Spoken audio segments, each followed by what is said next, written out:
Good afternoon, everyone. This is Andy Reese. Thanks for joining us today.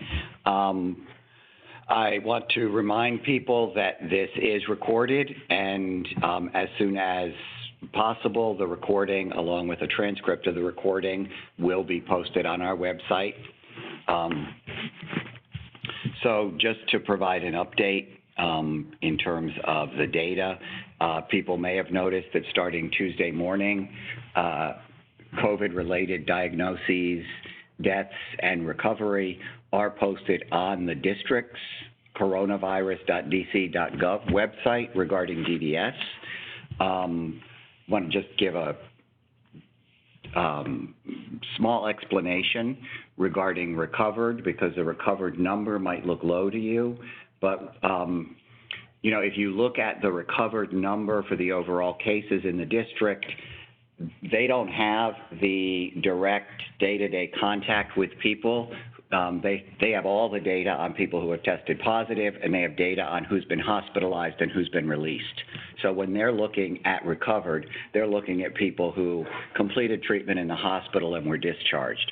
When we look at recovered, we are following people post-discharge and making sure that the person has fully recovered and is doing well again. And so that's why our number initially may look a little low, but we are following a number of folks. The nurse consultants as well as service coordinators are following up to track people. As of yesterday afternoon, there had been 135 people supported by DDS who have tested positive.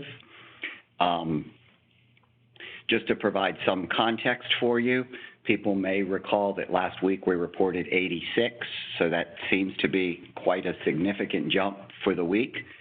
But if we look at the data as broken down, I also track the data according to sort of where people are in terms of their health. Out of the 135 people, 37 are currently hospitalized. It does include 17 people who have died. It also includes 19 people who've been discharged from the hospital, and it includes 62 people who are being monitored, many of whom are asymptomatic but had been tested. That number is up from 26 people last week. So while there is a big jump in the number of people testing positive, on the positive side, the increase in deaths between last week and this week was only 3. And, the most significant increase was the number of people testing positive.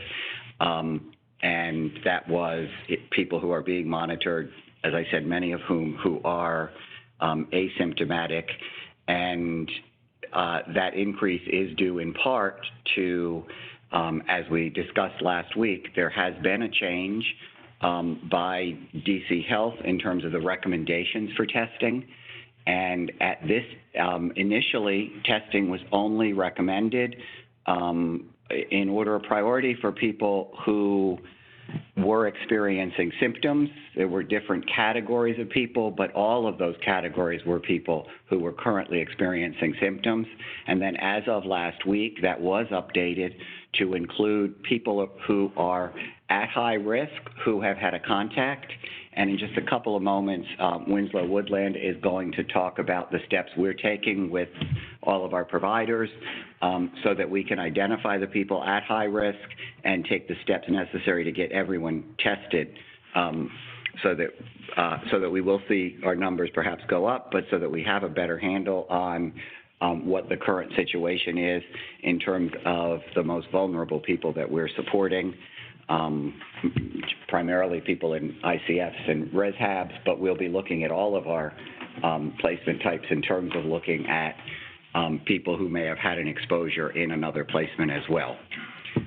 Lastly, I just want to say, as people may be aware, or I expect people are aware, based on some questions that we're already seeing, the Appendix K transmittal did go out to providers yesterday. And one small note, there's a clerical error in it in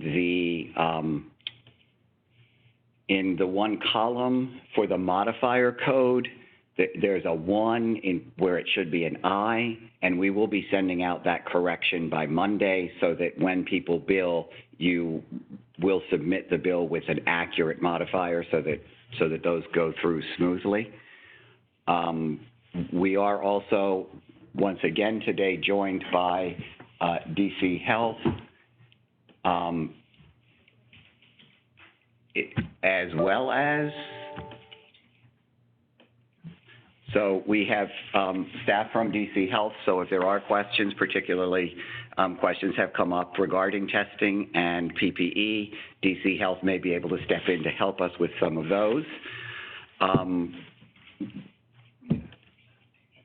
So with that, I'm sorry, in addition, in terms of tracking, we have had to date 109 provider staff who have tested positive for COVID-19 and 4 provider staff who have died related to COVID-19. So we do, in addition to DC Health, we do also have DHCF on the call. And with that, I do want to turn it over to Winslow so that he can talk some about how we're coordinating with providers to get appropriate folks tested. Good morning, everyone. Last week, a resource was made available to DDS as testing guidance changed. We began working with the DC Public Health Lab, and we reviewed the process for having testing kits delivered, and we developed guidance and instruction for how specimens should be obtained, the chain of custody of the specimen, and the process.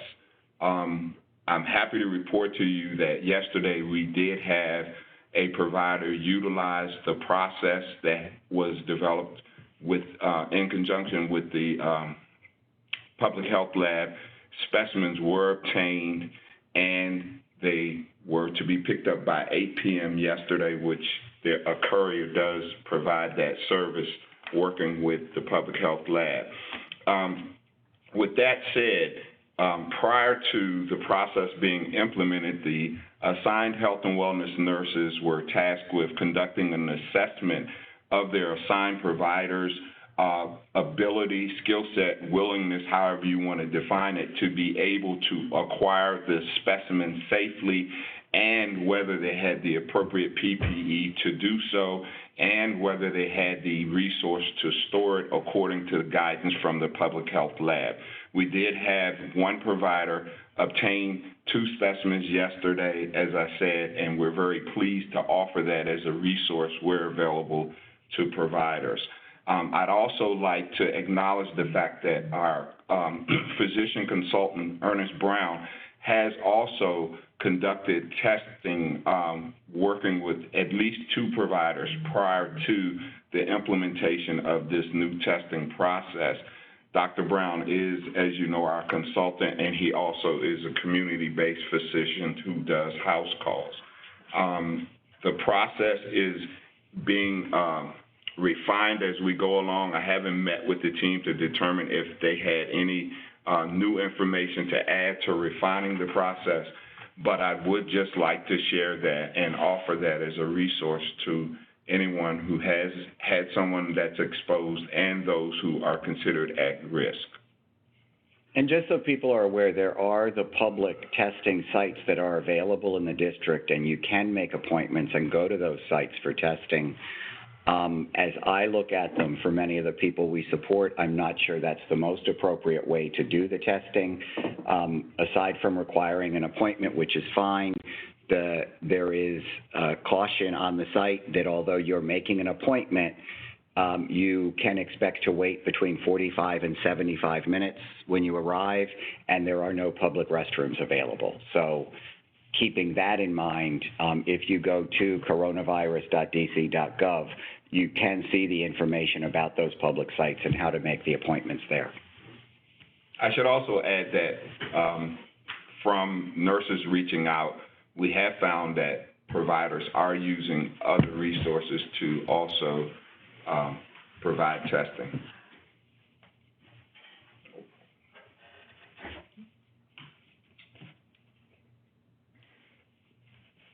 Good afternoon, everyone.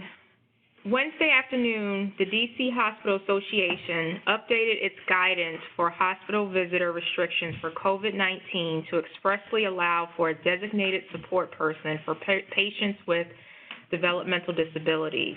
How will DDS ensure people receiving DDA services, their families, and DDA providers are aware of this policy change?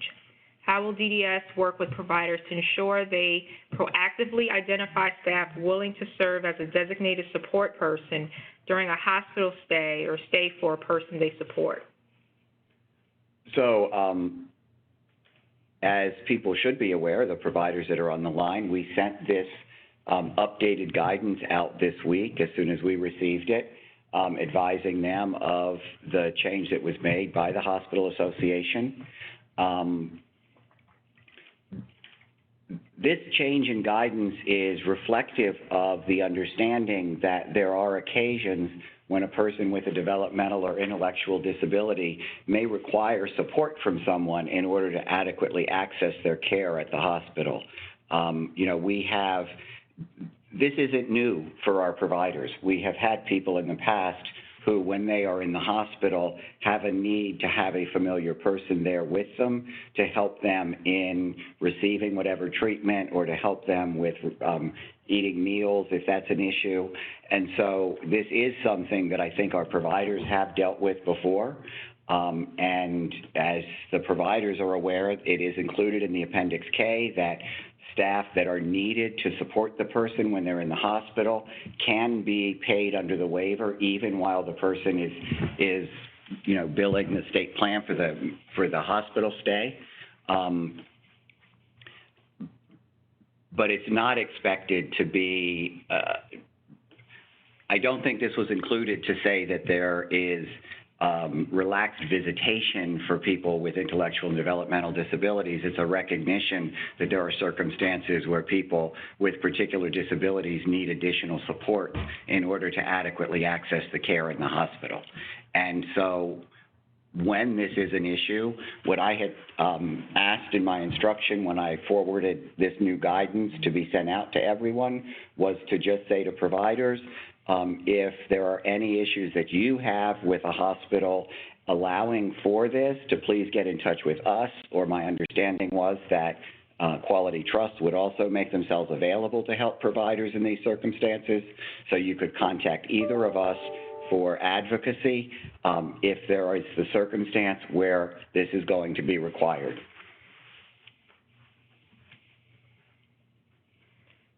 Previously, there was a section on NCIS for providers to enter vital information for all hospitalizations. I've noticed that the hospitalization section is no longer on NCIS, which also provided ticklers to the nurse transition specialist and DDS on the information needed surrounding someone's hospitalization. Is that information obtainable for providers if needed, and why was it removed? It would be helpful to have a tracking tool when reporting hospitalizations due to COVID right now. First of all, the system that was a former system first. Secondly, I was unclear about the question because it sounded as though it was to be used to assist providers in tracking, and that was a bit confusing to me because I would expect that providers have their own system of tracking people that they support when they're hospitalized. With regard to transition specialists, our transition specialists receive a daily report of all reported hospitalizations through the Serious Reportable Incident system. That is daily. I get a tickler for every serious reportable incident entered into the system, so I also am aware of those. And our transition specialists, which are our nurse practitioners, use that tracking mechanism, the SRIs forwarded to them, to know where people are in terms of their hospitalization. I will add, and I'm putting Winslow on the spot to ask this question. I had never heard of the hospitalization log. People who know me know that in the 4 years that I've been in this position, I regularly go into MCIS, and for various reasons, checking on the status of people that we support when necessary and appropriate, and hadn't heard of this tab. I was surprised to see that, in fact, it is a tab that is still there and available, but my thought is that people that are currently entering, it's not necessary, because we have had for a number of years another system for the tickler of advising the nurse transition specialist about people who are hospitalized.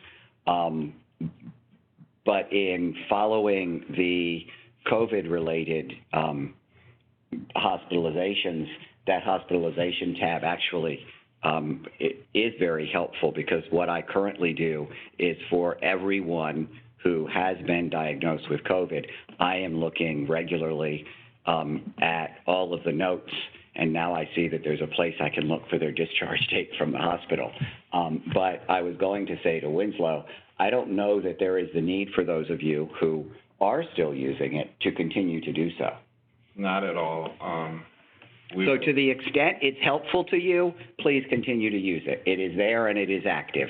If it feels to you like it is an additional responsibility, it is not recording information that I think much of anybody is looking at through that system. We have other ways of monitoring that information. And I, in response to a lot of the questions today, want to sort of repeat the theme of many of the steps that we've been taking for the last 6 weeks, the last month especially, are our efforts to support the providers in the work that you are doing right now. And so to the extent that support feels more to you like a burden, and that we're asking for you to do something that feels more burdensome than helpful, please let us know. Because what we are attempting to do is to be a partner to you in getting through this very difficult time. The mayor's order indicates that we must screen all persons who come in contact with someone who has tested positive as soon as practicable if a home is quarantined.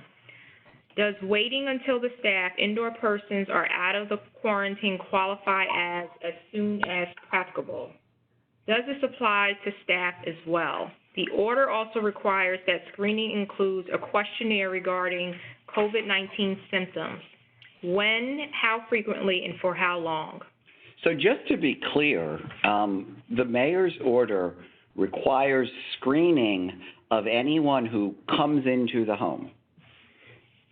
And so that would be staff as they enter the home each day. For those placements, for those providers that have instituted sort of a shelter in place, when we have seen those plans, those have included daily screening of everyone in the home, monitoring whether they have any current symptoms, checking their temperature. The screening of staff that's required is outlined in the order. It is simply checking with the person to ensure that they don't have any current symptoms of shortness of breath, coughing, or fever, checking their temperature, and that's it, ensuring that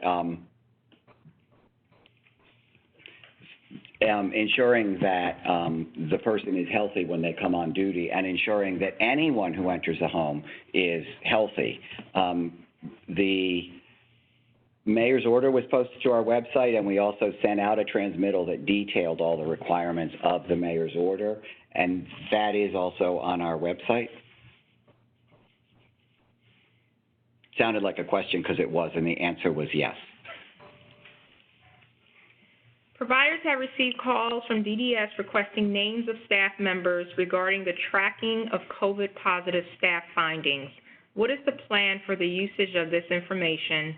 Will providers be receiving communication from DC Health or DDS sharing the staff health information which was gathered? Has there been any written policy statement from DDS directed to the workforce or providers indicating that this information is being sought? Yes. It's not from DDS, it's from the mayor. So the mayor issued the mayor's order, which requires that anyone contracting with a government agency that is aware of someone that they're working with becoming positive has to report that of any staff person becoming positive, has to report that information to the agency that they contract with. That is in the mayor's order, and it's explained in the transmittal. We share that information with DC Health to make sure that it is a report that they've received, because it is possible that the person who tests positive is not a district resident, so they would have to be relying on their coordination with the surrounding jurisdictions to get the information. So Winslow daily shares that information with DC Health.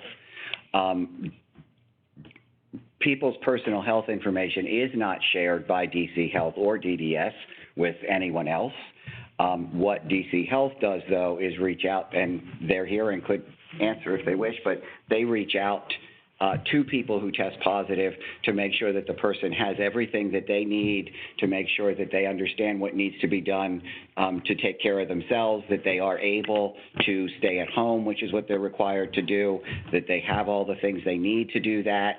And, you know, to the extent we had a concern that the person was potentially exposing people, we would let DC Health know so that they could follow up, because they are the appropriate folks from epidemiology at DC Health to deal with this. And if they want to respond to that now, I know that someone from there is... We're here.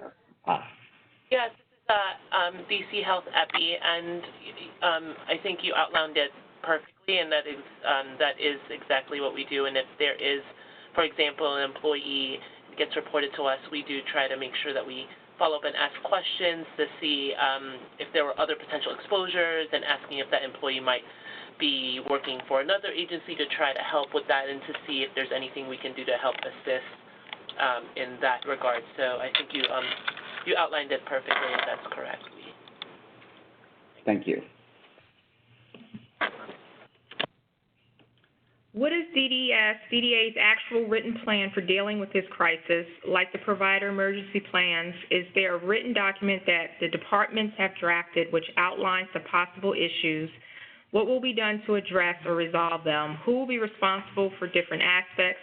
And what the measurement of success will be? If so, can you share the written plan with the stakeholders so providers can see the department's pathway forward?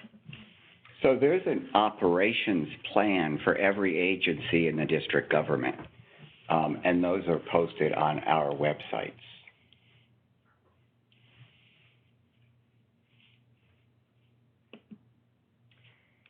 Is there a post-COVID hospital, a plan for post-COVID hospital discharges? A written statement was submitted to DRDC that DDS is monitoring a person's supported progress through treatment and post-hospitalization. Who is responsible for oversight of this post-hospitalization, and what is the standard expected from DDS staff? There are providers who have received no post-COVID hospitalization contact from DDS. So I want to say, first of all, and then Winslow's going to jump in, to the extent that's true, please call Winslow. Anyone who's been on these calls probably knows his number by now, 202-730-1618. And as I said earlier, I look at the notes for everyone, and I'm not seeing it. So I'd be very concerned if it were true, because it meant not only was there not follow-up, but someone documented something that didn't occur. But Winslow can talk about what the nurse consultants are doing, as well as the transition nurses and service coordination. So when a person is hospitalized, the nurse practitioner is assigned to that case to work on the transition process from the hospital to the home, and follows the cases while they remain in the hospital. Once a person is discharged, the nurse consultant assigned to that provider then takes responsibility of monitoring that case, working with the assigned provider clinicians. And I should add that these nurse consultants are also monitoring people who have a potential exposure. So the nurse consultants are monitoring COVID-positive people post-discharge. They're monitoring COVID-positive people who have not been admitted for symptoms, and they also are monitoring people who have had an exposure either through someone who lives with them and their staff. And as Director Reese had stated, to the extent that anyone has knowledge of a COVID-positive person that we support and those things that I just mentioned has not occurred, please give me a call.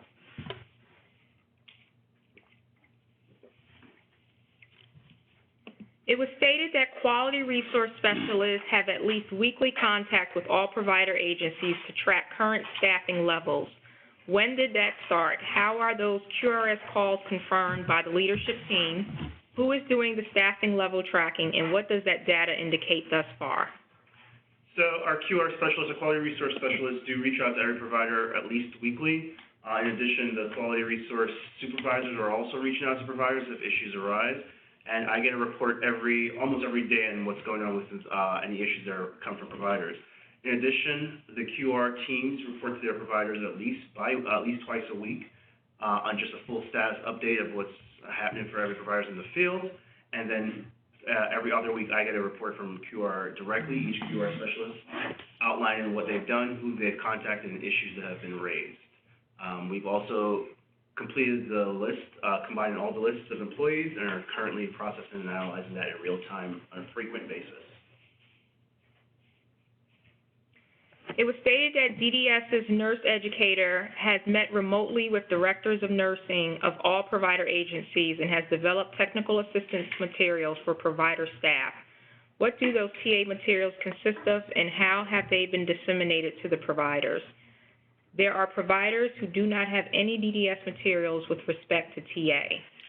So these questions came in likely before the actual resource that was developed and vetted thoroughly went out.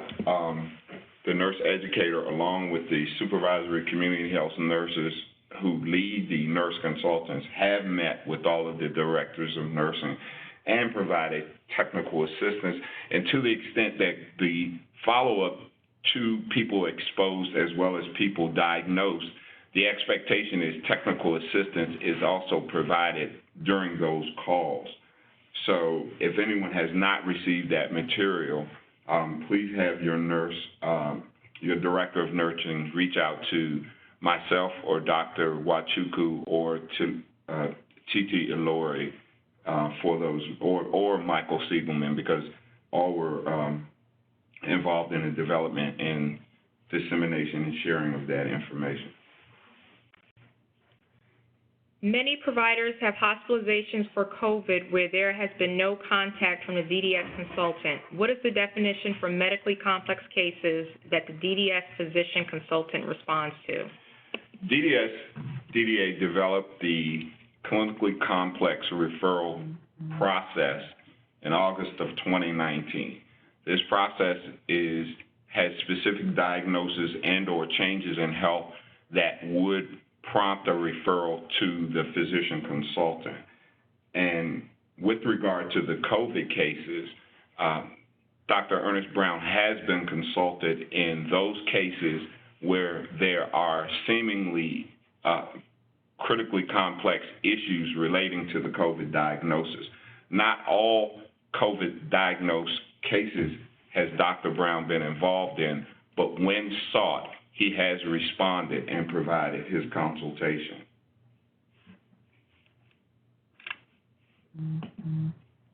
Dr. Chioma and TT have an understanding that safety is the #1 consideration at this point, but what are the health and wellness nurses' present role with respect to supporting providers? What have they been asked to do under the department's plan? They've been asked, as I stated before, to follow all discharged COVID-related cases. They've been asked to follow people who have tested positive for COVID and have not been hospitalized. They have been tasked with monitoring those people who've had exposure. With regard to their role, the expectation is that they are to start with providing the most recent guidance in terms of mitigation and isolation and infection control strategies related to those categories that I mentioned before. And at that point, they're following up afterward to ensure that this information is understood and that they get reports on any changes in symptoms on people and any unusual occurrences related to the person. Because keep in mind, people who've tested positive with COVID often have other comorbidities that could be an issue at the time. So their role is to support the nurses who are actually out there doing the work to the extent that they are needing that support. I do recognize that there's some very qualified and skilled nurses working within the provider network who may not need as much support, but to the extent that they do need the support or just the shoulder to share on, and because that is also critical professional to professional through this pandemic.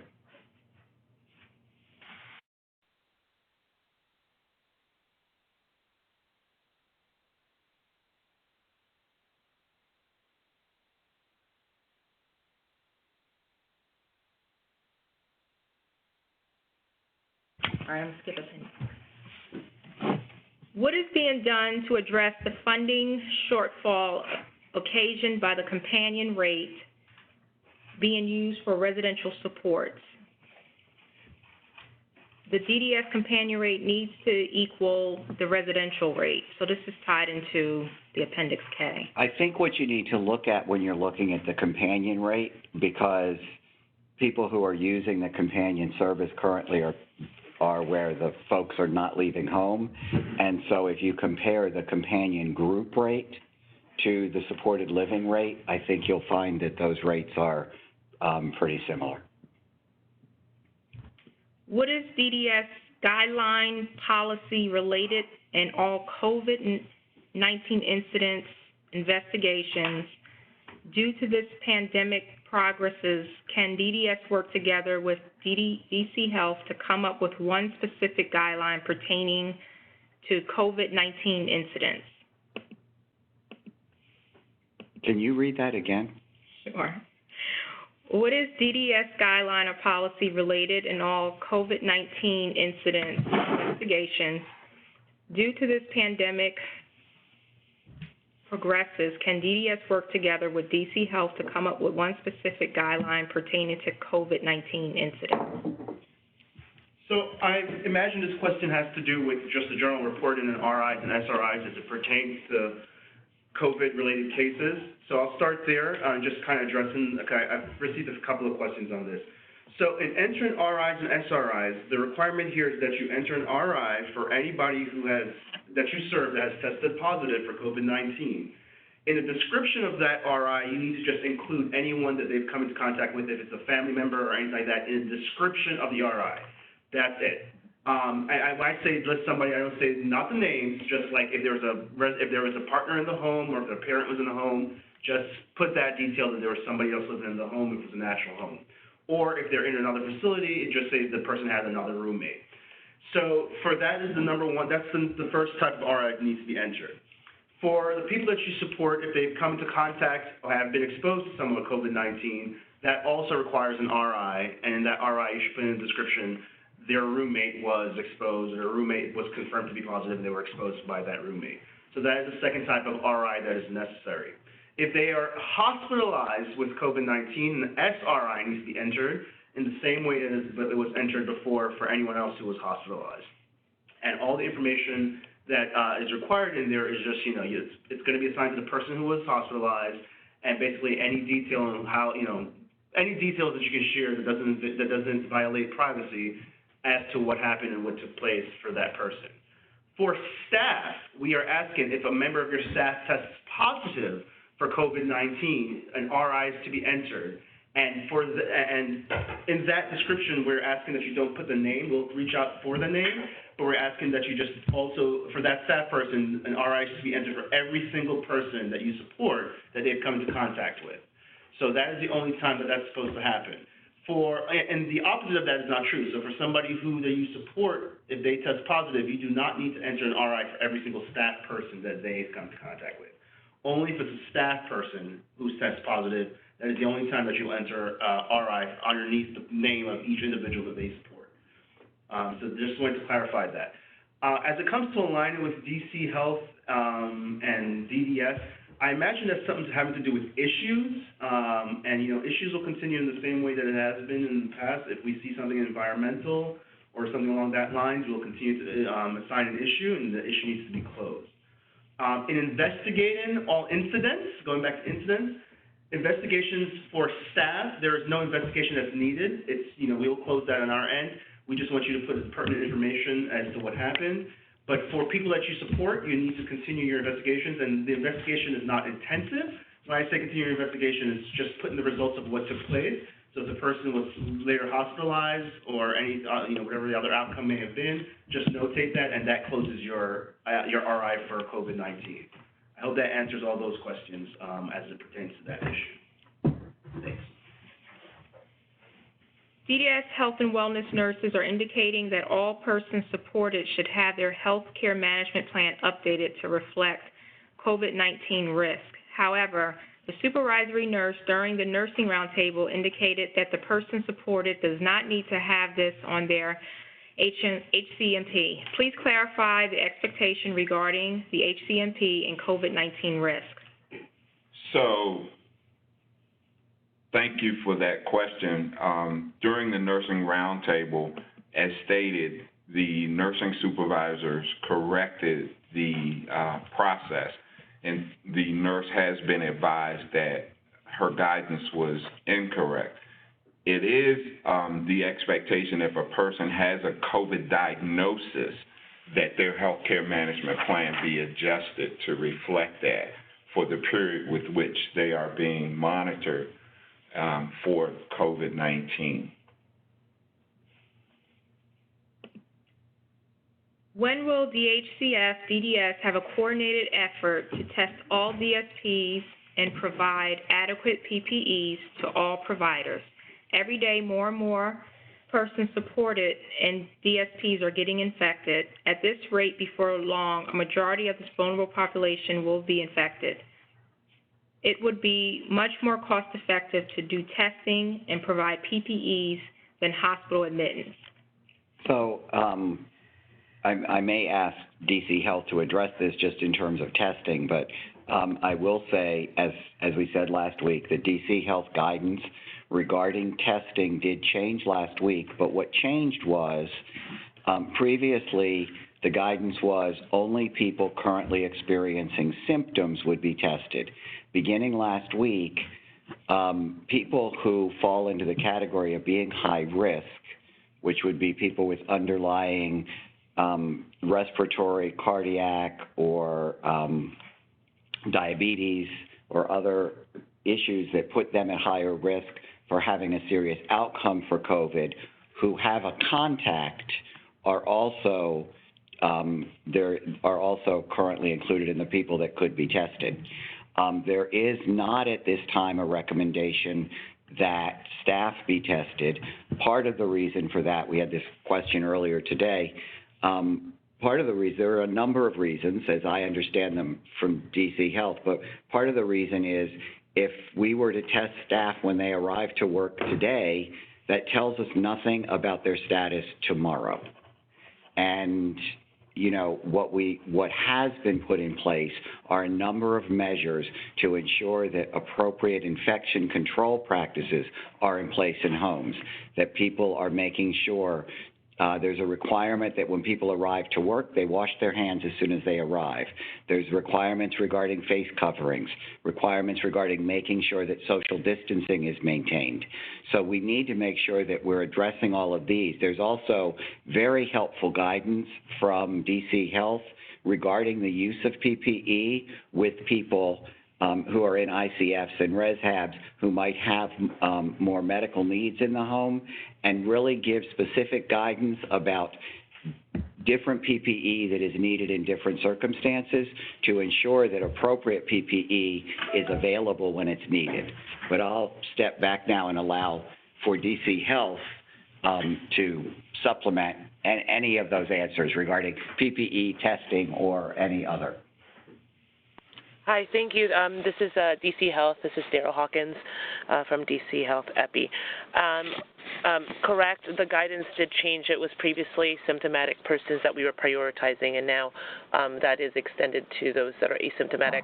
I think what you already mentioned and underlined is the same thing that we also try to emphasize, is that for employees, testing them when they're asymptomatic, we have to really be thoughtful about what that might mean for that employee. If you test negative, like you were saying, if because of the incubation time, that does not necessarily mean that they are going to be negative tomorrow or the next day if they got a negative test today. So that's, one of the important things. The important thing, too, underlining infection control guidance that you already mentioned, I want to say full agreement on that. That's one of the ways to really control the spread, which is to have cloth-based coverings for those that are asymptomatic, do good symptom screening for your employees before they arrive, that if they have any symptoms that they do not go into the facility, and then and have them not come in. I think those are all good strategies. The other thing I do want to mention, however, is that for those that do want to get testing done, DC Health no longer needs to approve for that testing. That what is the guidance is that they could also contact the public health laboratories, and I'll put that email address into the chat, and the lab themselves could, they will be able to send a limited number of supplies for facilities to use to test, but they will be the ones collecting that test. So that's for licensed healthcare facilities to collect specimens, and that then those specimens then get sent back to the public health laboratories, and they will be able to process that. So I'll send that direct email for any individuals that or facilities that want to do that. And obviously, as before, commercial labs are also available on a separate basis.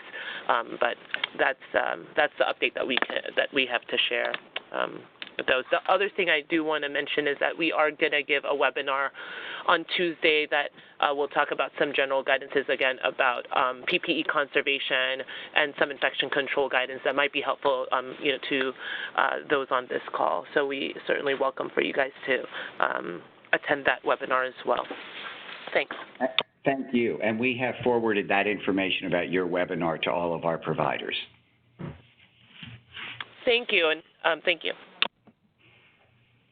Is there any way the prior authorizations for companion care can be expedited through the approval process? Currently, these services are being approved for 30 days due to this emergency situation. It's taking almost that amount of time for requests to be approved. Can the authorizations be given for 60 to 90 days instead? So, working with our IT department, who's also working in conjunction with DHCF, they have, it's my understanding they have mass approvals in process, 500 and some of those approvals.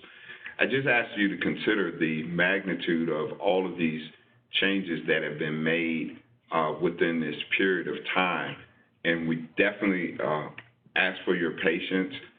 We are doing everything in our power to ensure that these authorizations are processed timely. And in terms of the extension of the authorization, we have to follow our timelines that the mayor has set forth.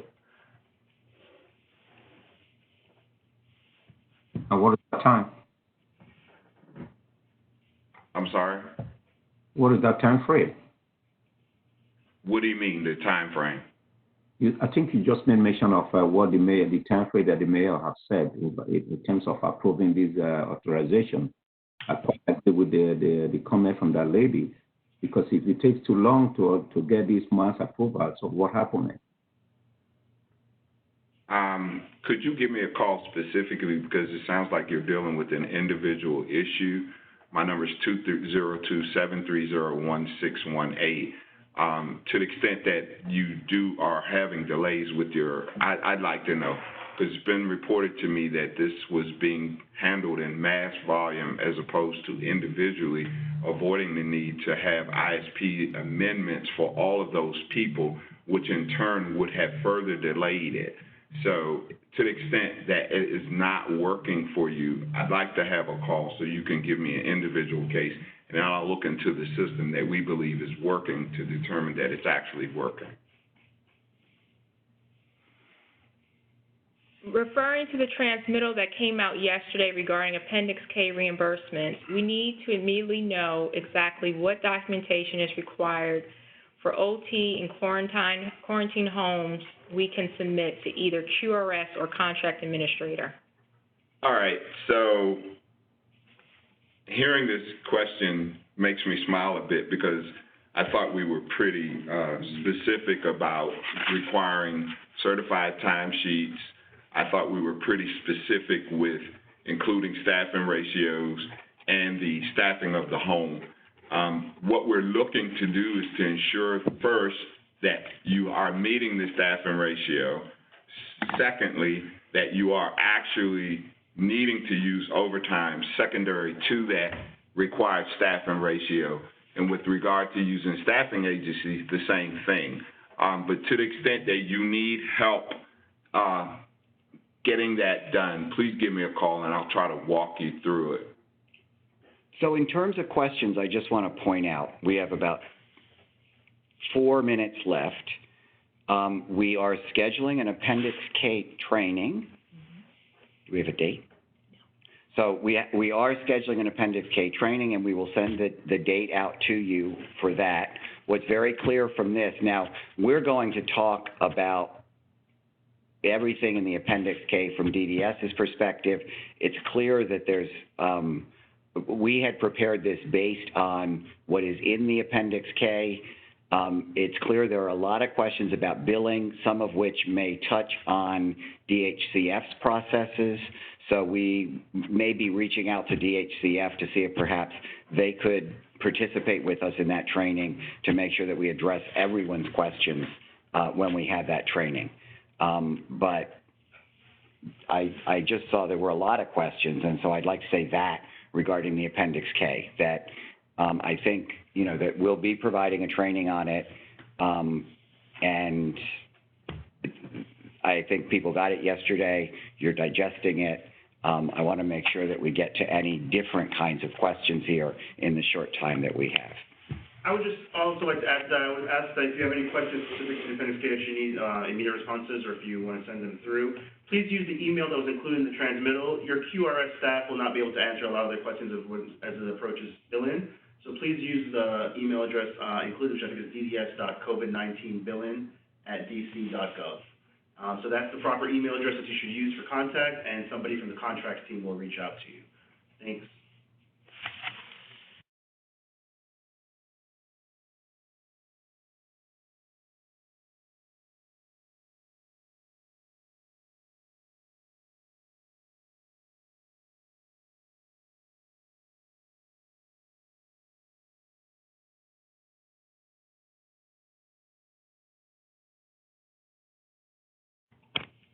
I just want to clarify, since I didn't give you a date that the training is occurring, I see there's questions about what is quarantine in the Appendix K. Quarantine is medical quarantine, and so people have been advised to quarantine at home when they've had a contact, and people have been advised to quarantine and isolate at home when the person has tested positive, and any of those qualifies as quarantine. I looked yesterday, we had about, I think it was like 47 placements at that time that were under what we would consider quarantine.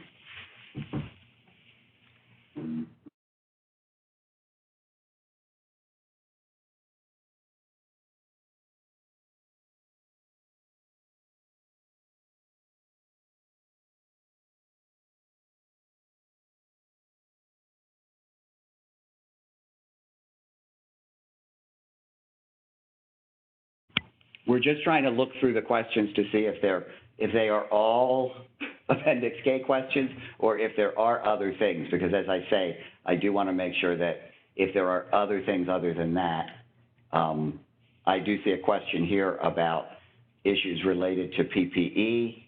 CME testing.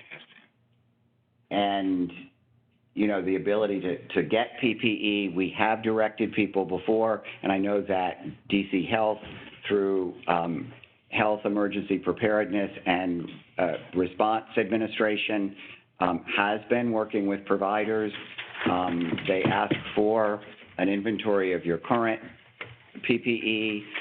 They prioritize people who have immediate needs for it. So your QRS also can connect you with them, and you should be working with them to obtain PPE. CME training.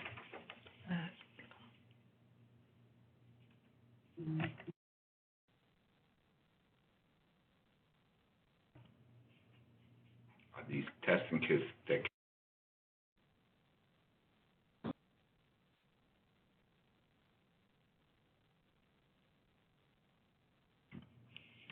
Are these testing kits that can be delivered able to be used for direct support staff as well as persons served? Let me just repeat, first of all, the guidance in the district currently regarding testing is it is people who are at high risk who have had a contact. That may apply to a direct support person. Now, whether they could use this process to get their testing, I don't know, but there may be other mechanisms for them to get testing. Now I'll let Winslow answer whether this specific testing is. It is my understanding that this testing is for people who are served by in a facility or setting, not staff. But I will seek guidance from the public health lab. Keep in mind that this is a resource issue, and I've been graciously extended this resource. So I will reach out to them, and we'll certainly share what we learn as soon as we learn it. As a matter of fact, when we finish our next meeting, I will reach out to them regarding whether staff, but it's my understanding that people have to be at risk, have symptoms, and asymptomatic. Sorry. Okay. At risk with a contact, but it must be people who are considered at high risk. So you're talking about people, if among your staff, and this could certainly be true, you know, they have underlying health conditions, and they have had a contact with a person who's positive, they could fall into that category in the same way many of the people we support fall into that category. But we have to get clarification as to whether that resource can be extended to that last group. Thank you, Director Reese.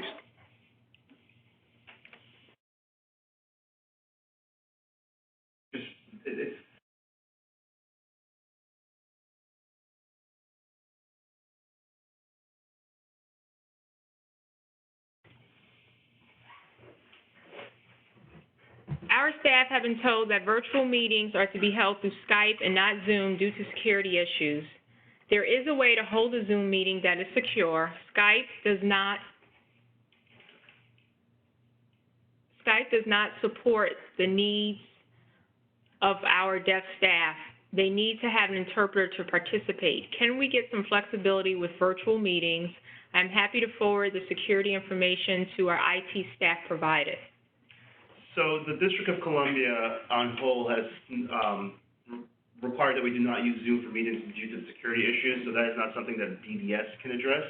However, that is just for internal meetings that are held by DDS staff. Providers can use whatever they would like to use, as long, you know, we urge that you use something secure to address any privacy concerns, but when interacting with DDS staff, we are not able to participate in Zoom meetings. Unfortunately, that is something that is done district-wide. And for WebEx, we have an interpreter available. I don't see why the same is not available for Skype. Yeah, so for our community forums that we hold earlier in the day, we do have an ASL interpreter that people can click on and actually see in real time the ASL interpretation take place. So that is something that you should consider in using the WebEx platform, or really any other platform such as Skype. You can have that person, you can click on the person who will provide ASL interpretation and lock in on that person.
I agree with all the comments that we need to have training on just the Appendix K as soon as possible. I think that what we might want to do is schedule a call early next week, and it can focus exclusively on the Appendix K, the related billing questions. I'm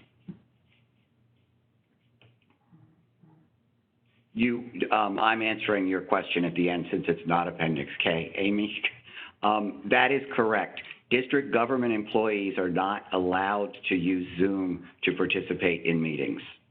And so that's the instruction I believe we've been given, is that we are not to participate in Zoom in meetings using a Zoom platform, unfortunately. I'm sorry, we cannot extend this meeting because unfortunately we have another call that's scheduled with another group of people at 1:30. So that is not possible.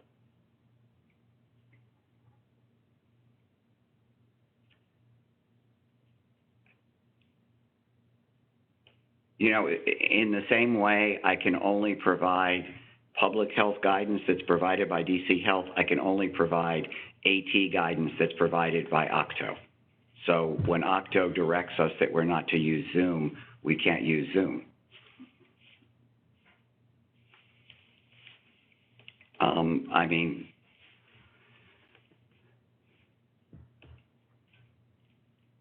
what would be very helpful, what is very helpful, all these questions are here, so we will see how quickly early in the week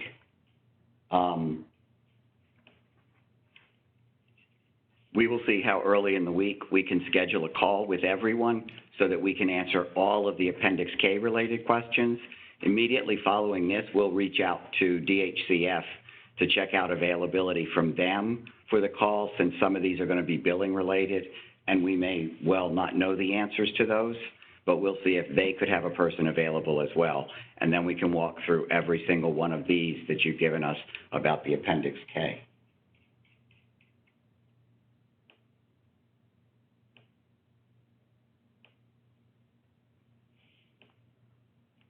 Correct. If you use Zoom, you're using Zoom. We don't put any limitations on providers' use of Zoom, but we've been given a directive that we're not to participate in meetings using Zoom. That's my understanding of the directive. I'll review it after this meeting. So it is now just about 1:10. Sorry that we haven't gotten to all these questions, and I understand that people are just digesting the Appendix K and the guidance that's gone out with it. We will talk this afternoon after our next call about when we could schedule a meeting next week so that we can address all your questions that I'm looking at here, as well as others that you may have. I do just want to reiterate, for one, I referenced today, we have lost 4 employees of provider organizations, and really express my condolences to those organizations, express my gratitude, appreciation, really my thanks, and I hope you'll express it to them for the hard work that your staff is doing to support the people to whom we provide services, and our effort to really attempt to do this together so that we can try and be a support to you. Part of being a support is answering all those questions about the Appendix K. So we will look at the soonest time early next week that we can walk through all these questions and make sure that you understand them, and that, it's helpful that we have your questions, because some of these billing related questions, as I say, are very strictly things that DHCF would have a better answer, that they would know better the information than we do. So we want to make sure that the right people are on a call with you so that we can answer all of these and support you in that most basic way. So again, thank you for all that you're doing, and we will be figuring out this afternoon how we can schedule something early next week.